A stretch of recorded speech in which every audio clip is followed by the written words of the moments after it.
Alright, so I'm going to do a quick little Blitz review on exponential growth and decay, because I know you won't watch a really long video.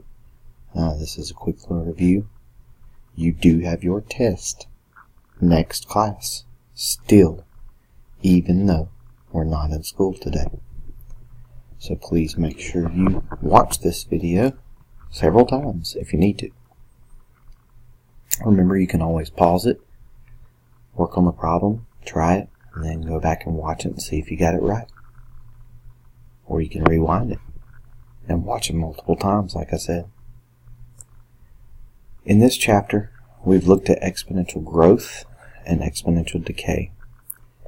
Exponential growth is when things increase by a percentage. Exponential decay is when things decrease by a percentage. Prime example of growth would be something like a bank account. Prime example of exponential decay would be something like the value of something, like a car value depreciating, or any other item that you have depreciates in value. So, we're going to do a quick little example of each one of these. So, let's say you have some really nice grandparents who give you $1,000 when you graduate from high school. $1,000 is your beginning amount. That's what goes in this spot here. You decide that you're going to deposit in a bank account because you paid attention to Mr. Harrison in class, and so you know you're going to be adding a percentage rate. So you shop around, you look for some banks that'll give you a pretty good percentage rate. There are a few things out there like certificates of deposit that'll give you up to 3% or 4%. Most things are around 0.5% or 1% growth. Online bank accounts are about 1.55%. So we'll use 1.55%. Now you could go the risky route and try to invest in some stock market type stuff.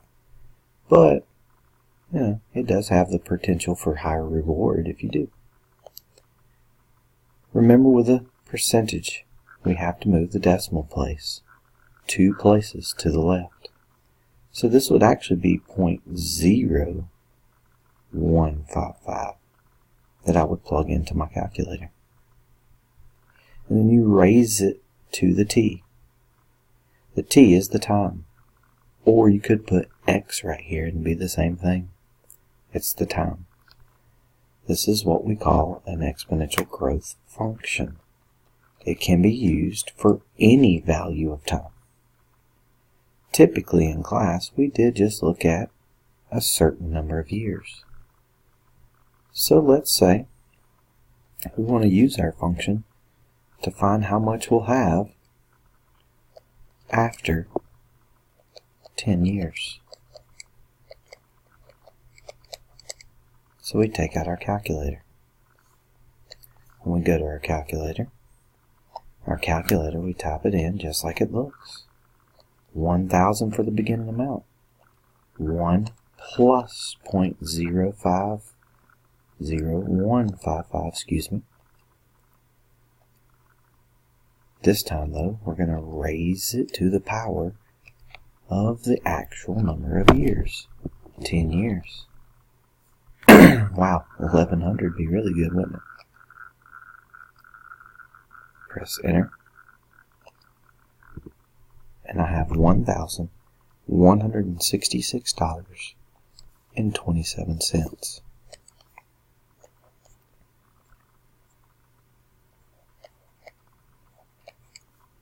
Again, remember what we talked about in class.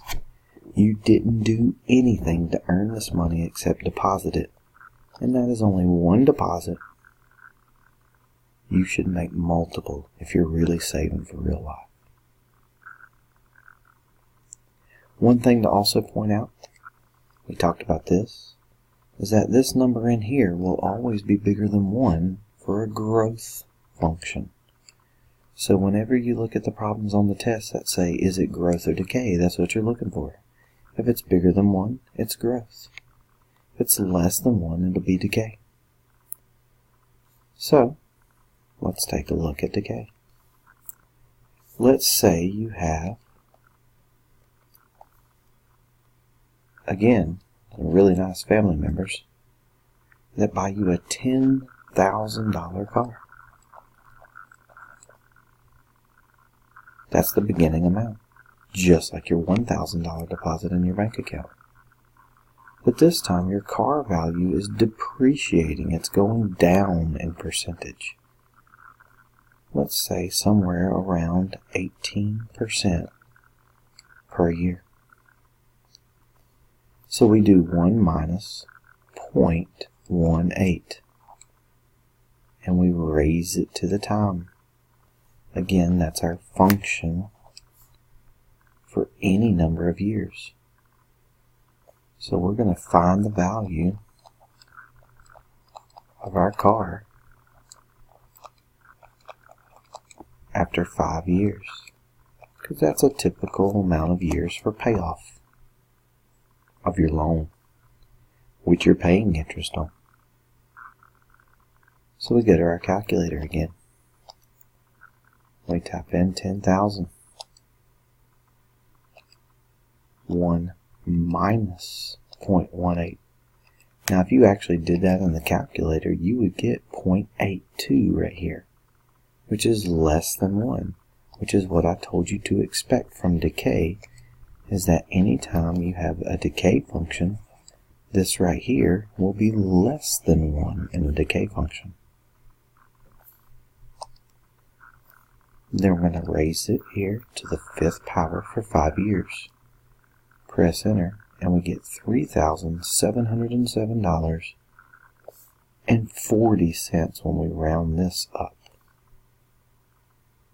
$3,707.40. Again, the value of our car that we paid more than $10,000 for actually has gone down in 5 years down to $3,707.40.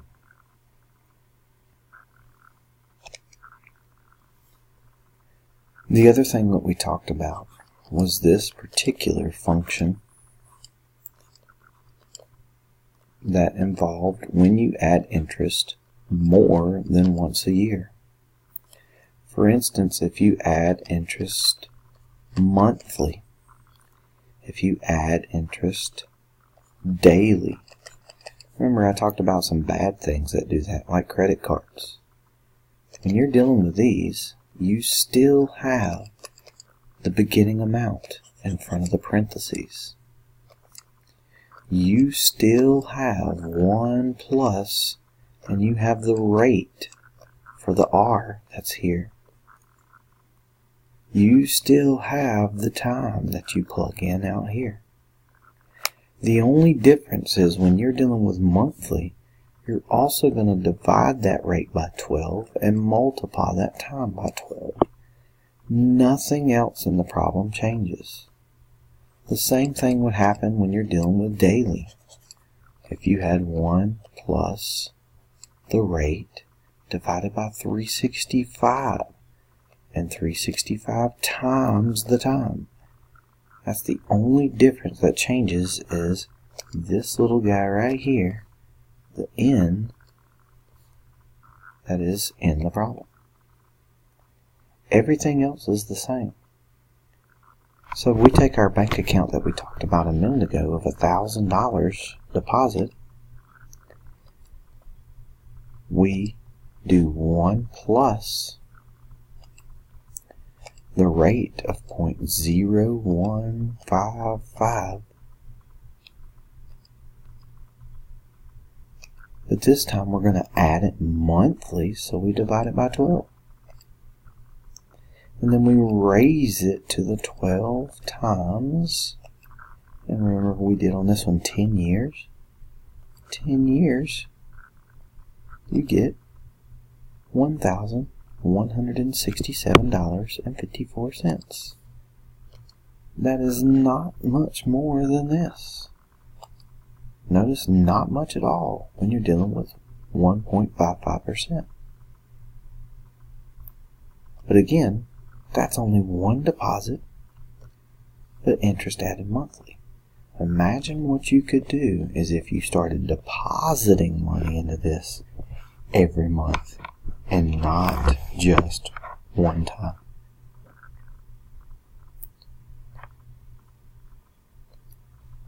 The last thing that we did in this chapter was we talked about graphing these things. One of the first types of graph we looked at was if you had something like y equals 1/2 times 2 raised to the x power.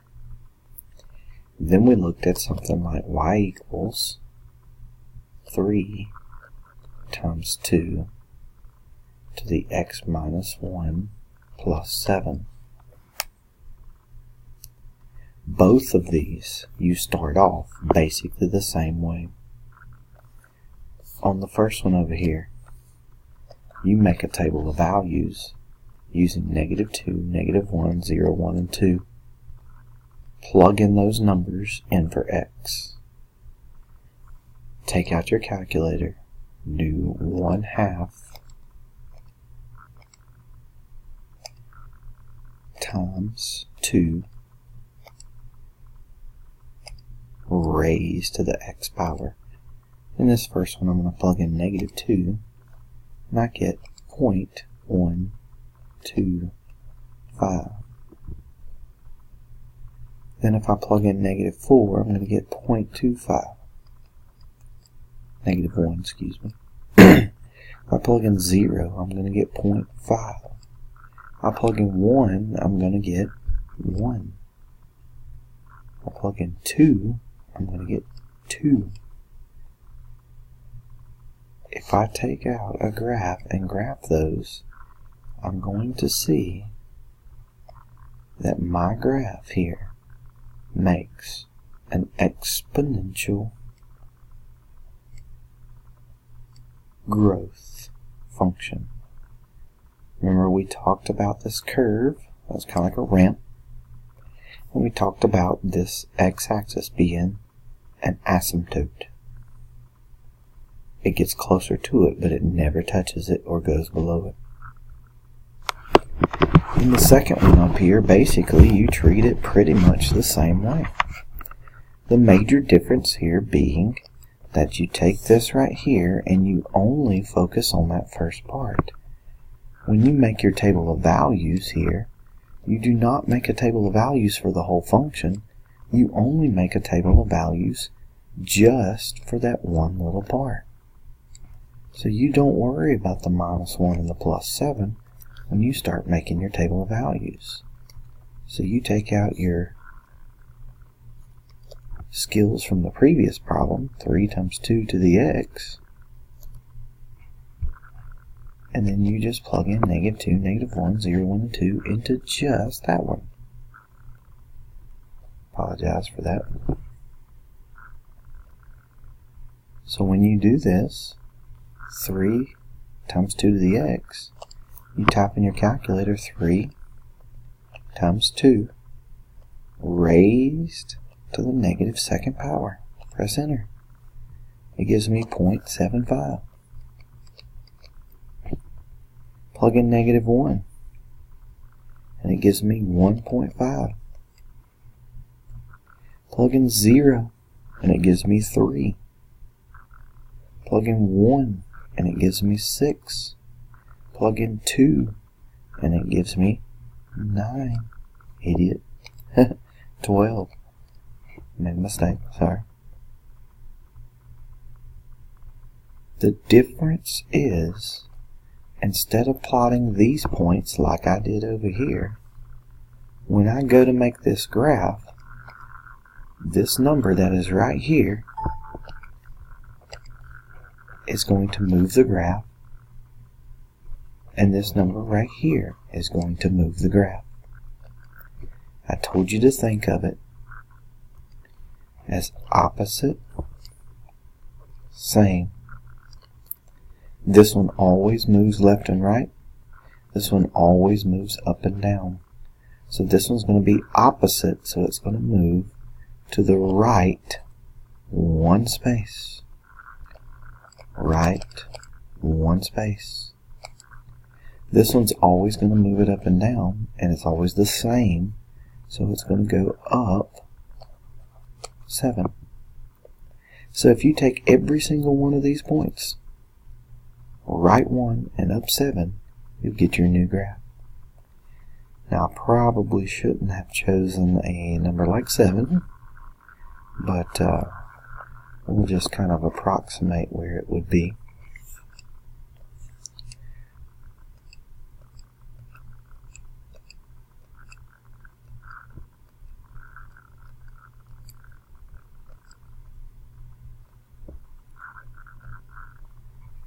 So if you took this -2 and 0.75 and went right 1 and up 1, 2, 3, 4, 5, 6, 7, it would be right above there.